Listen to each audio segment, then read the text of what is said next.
Om Swastiastu. Perkenalkan, kami dari kelompok 2 akan mempresentasikan materi tentang linear programming. Sebelum kami mulai presentasi, kami akan memperkenalkan diri terlebih dahulu. Baik, perkenalkan, saya Nikoma Yusinta Dewi, NPM 18331220094. Perkenalkan, nama saya Opiliani Prastika, NPM 1833122116. Baik, yang pertama saya akan menjelaskan pengertian linear programming. Jadi, linear programming merupakan suatu model umum yang dapat digunakan dalam pemecahan masalah pengalokasian sumber-sumber yang terbatas secara optimal. Selanjutnya ada tujuan linear programming. Jadi, tujuan linear programming ialah mencari pemecahan persoalan-persoalan yang timbul di dalam perusahaan, yakni mencari keadaan yang optimal dengan cara memperhitungkan batasan yang ada. Selanjutnya, ada model linear programming. Jadi, ciri khas model linear programming ialah bahwa linear programming tersebut didukung oleh macam-macam asumsi yang menjadikan sebagai tulang punggung model tersebut. Asumsi tersebut antara lain ialah sebagai berikut. Yang pertama ada proportionality. Jadi, pada asumsi ini ialah bahwa naik turunnya nilai Z dan juga penggunaan faktor-faktor produksi yang tersedia akan dapat berubah secara sebanding atau sejajar atau proporsional pada perubahan tingkat kegiatan. Baik, yang kedua ada additivity. Jadi pada asumsi ini ialah bahwa nilai tujuan pada tiap kegiatan tidak saling mempengaruhi satu sama lain, atau dalam linear programming tersebut dianggap bahwa suatu kenaikan nilai tujuan yang diakibatkan oleh kenaikan suatu kegiatan atau proses dapat ditumbuhkan dengan tidak harus mempengaruhi nilai Z yang diperoleh dari kegiatan lain. Yang ketiga ada divisibility. Jadi pada asumsi ini menyatakan bahwa suatu keluaran atau output yang dihasilkan oleh suatu kegiatan atau proses dapat berupa suatu bilangan pecahan, demikian juga dengan nilai Z yang dihasilkan.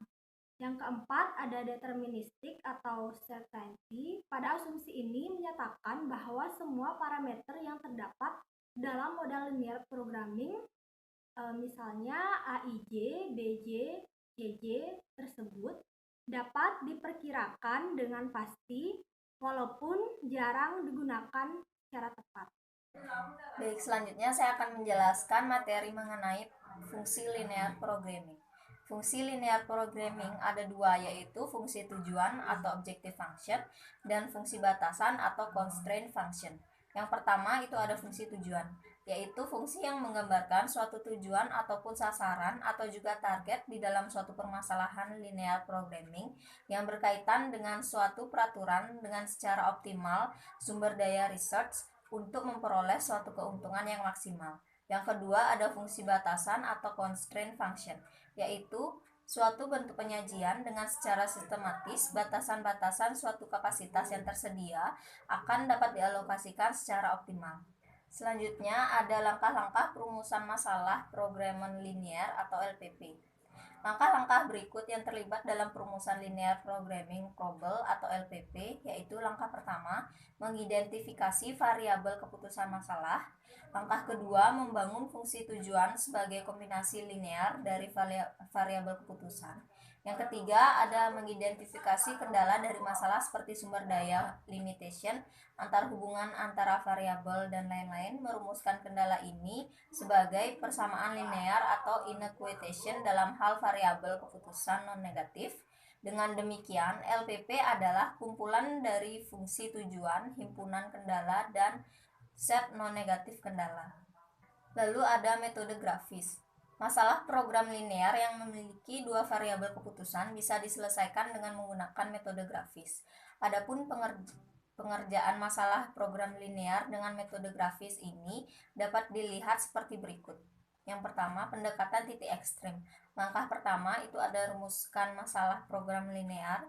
Langkah yang kedua, letakkan semua pembatas pada kertas grafis dan bayangan dari daerah yang memungkinkan untuk dikerjakan. Langkah ketiga, catat semua titik ekstrim pada daerah yang dikerjakan, kemudian evaluasi nilai dari fungsi objektif pada setiap titik ekstrim tersebut. Pendekatan fungsi garis isu profit harga. Langkah ketiga, gambar sebuah garis isu profit atau isu harga untuk nilai kecil dari fungsi objektif tanpa melanggar batas dari masalah yang telah diberikan. Yang keempat, pindahkan garis paralel isu profit atau isu cost dalam arah peningkatan atau penurunan fungsi objektif. Yang kelima, ada titik ekstrim yang dipindahkan merupakan solusi optimal. Selanjutnya, ada pengganti atau ganda solusi optimal. Pada kasus ini, garis isu profit bertepatan pada ujung dari daerah yang dikerjakan. Jadi, di sana akan terdapat banyak titik yang tak terbatas yang mana fungsi objektifnya maksimum. Dengan demikian, garis isu profit akan memberikan solusi optimal dan solusi ini akan menghasilkan nilai yang sama dengan nilai fungsi objektif. Solusi tak terbatas. Ketika nilai variabel yang ditentukan dalam program linear meningkat tak terbatas tanpa melanggar daerah yang dikerjakan, solusinya bisa dikatakan tak terbatas.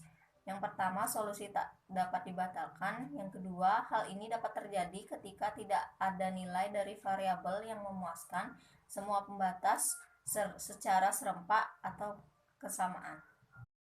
Baik, terima kasih atas perhatiannya. Sekian presentasi dari kelompok 2. Apabila ada salah kata atau